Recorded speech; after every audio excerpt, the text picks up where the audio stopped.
What's up mga ka-Lines? Ito pala kay Sir, ito po kay Sir Mel. So chamber lang po, tsaka mahabang ano.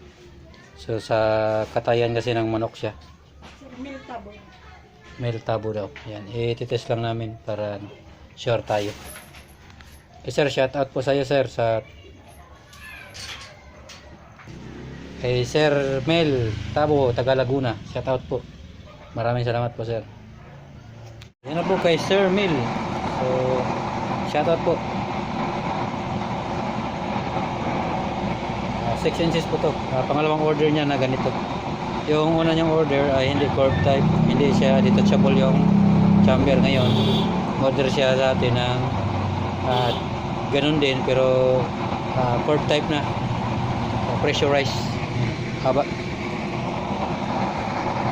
para daw malaki yung kawali na isalang nila, malayo daw yung blower para hindi sila mapasok. Okay sir, thank you.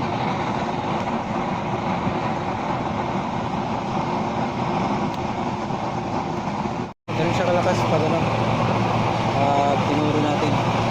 Pero pag uminit ang uminit yan, ay napakalakas pa yan.